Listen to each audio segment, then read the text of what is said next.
mean, this question of energy is pivotal, it's central to the future. We're living on a finite world with finite resources, and the Earth cannot import oil. So you've talked about artificial energy, and how do you see the future of energy, and how do you see a shift to new forms of energy? Well, we are living on a planet, and this planet is based in radiation, energy.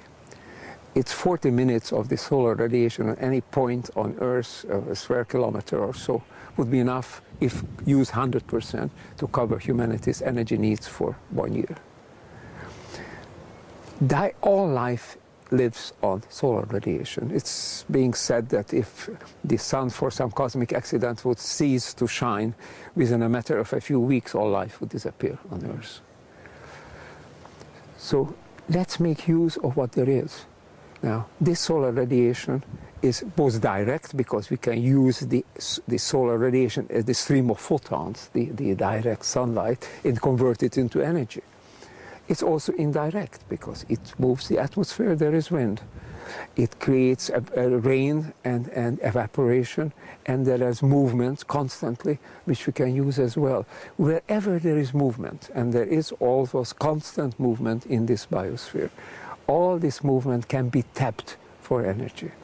We don't need to add artificially to it. It's all there.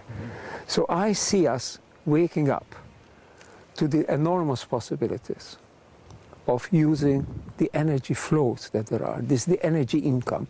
We are using our energy capital in terms of fossil fuels, and we are creating cosmic energies, but we do not belong here in terms of the nuclear. So it's time perhaps to rethink this whole question, because there is enough energy. We could use it. We are part of this energy stream, and if we only decide to use the energy that there is, we could have enough for everything. But we would need to live in a slum but different way. We can't live in these tremendous concentrations. We can't use this kind of concentrated energy that we have in one place only. We have to build ourselves more into the environment. Solar and all these flow energies are diffuse, are distributed. But life is distributed on the planet. So I see, you asked before, how do I see the future? I see big urban conglomerations gradually moving apart and giving way to self-supporting communities, cooperative communities that are self-reliant, at least, in terms of energy, in food and resources and water. There is no other way for 7 billion people on this planet to live and to evolve, but to build themselves into their own environment. And that's an important issue, because now we have half the population of the world living in these urban cities. You've mentioned, I think, localization and these communities. Do you feel that with a growing population we can continue to comfortably, sustainably and harmoniously live with an expanding population? The overall system in which we live is a natural spaceship. It has two basic characteristics. It's open to energy, and it's close to matter. We forget that, because the energy to which it's open is solar energy, and we could use that. It's close to matter, because nothing leaves this planet, and nothing comes into the planet, other than, let's say, a couple of meteorites, and we hope they're not too big. And if you lose a couple of space probes into the solar system, well, that will leave. But nothing really significant comes in or goes out. So we have a spaceship that has lots of energy all around it, has a limited amount of resources, material resources, and has a crew. Now, what does the crew do? The crew lately has been loading up batteries from past energy sources and be using these batteries. And sooner or later those batteries run down. And that's fossil energy, let's say, okay? Or have been using some very artificial forms of like the nuclear. And what has it been doing with the material resources? It's picking up all these things that it brought along on board, is converting it, using it for its own use, and then throwing it back again. And therefore the waste accumulates. The garbage accumulates. Our energy sources are running down. this is unsustainability. This is why we can't go on like this.